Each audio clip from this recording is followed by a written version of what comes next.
The month of October 1944 was one of the most significant in the history of naval warfare in the Pacific, from the standpoint of changes in strategy forced upon the enemy and losses inflicted upon him. In the battle for Leyte Gulf, the mission of the 7th Fleet, under the command of Admiral Kinkaid, was to transport, protect, land, and support elements of the 6th Army in the seizure of the Leyte area. The mission of Admiral Halsey's 3rd Fleet was to destroy enemy naval and air forces in or threatening the Philippines area and protect the air and sea communications along the Central Pacific axis. With the date for the landing at Leyte set for 20 October, the establishment of control of the air over Leyte initially fell to the fast carrier task forces of the 3rd Fleet. This necessitated the destruction of large numbers of enemy aircraft in the Philippines, combined with attacks on the bases through which reinforcing aircraft from the Empire would have to pass. On the afternoon of October 7th, 1944, the 3rd Fleet forces rendezvoused in preparation for aerial attacks on Okinawa, Formosa, and Luzon, preliminary to the Allied invasion of the Philippines. After fueling on the 8th of October, Task Force 38 commenced high-speed approach to Okinawa. Dawn, 10 October. Attacks are launched against Okinawa and other islands in that area. No serious opposition is encountered. 11 October. The task force takes on fuel. Fighter sweeps against Apari. After dark, high-speed run toward Formosa begins. Dawn, 12 October. Heavy strikes on Formosa by all 4 groups of the task force. Successful attacks continue on the 13th and encounter strong day and night air opposition. Our fighters and anti-aircraft fire prevent serious damage until evening, when USS Canberra is torpedoed and taken in tow. Task Group 30.3 formed to escort her to Ulithi. 38.2 takes brunt of attacks. 38.1 joins 30.3. 14 October. Task Groups 38.1, 38.2, and 38.3 launch one sweep against Formosa and retire. 38.4 sweeps airfields of northern Luzon. Intensity of enemy air attacks increase.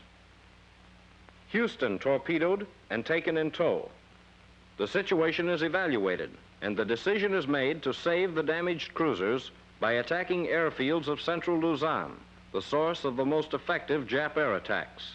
Therefore, on October the 15th, Task Group 38.4 is ordered to launch heavy strikes against Manila Bay airfields. Aggressive air opposition is encountered. About 40 enemy planes destroyed. At this time, Commander 3rd Fleet receives some very interesting information from Jap news broadcasts. This is from my radio.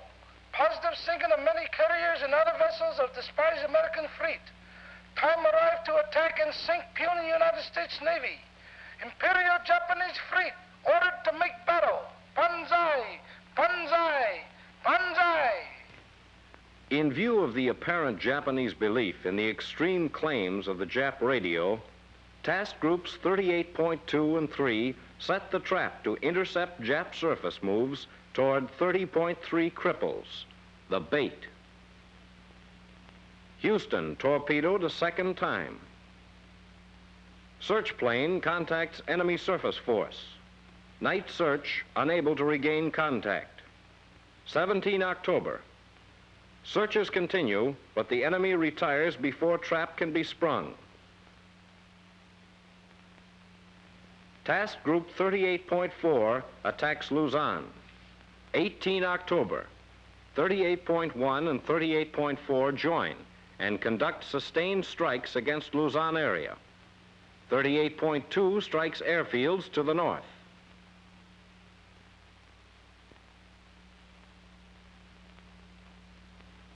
Landings are effected on outpost islands of Leyte Gulf, covered by units of the 7th Fleet.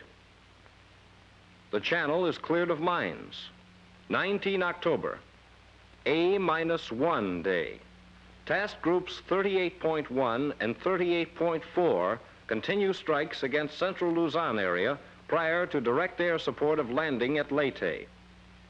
Task Groups 38.2 and 3 remain in strategic support. A-Day, 20 October. Under cover of heavy fire from surface ships of Task Group 77.2 of the 7th Fleet and air bombardment by aircraft from CVEs of Task Group 77.4, our amphibious forces move through the swept channel and land U.S. Army troops on Leyte. The landings are proceeding as planned with comparatively light ground opposition and no air opposition during the unloading phase, indicating the completeness with which the Japanese air strength had been taken out of the Philippine area.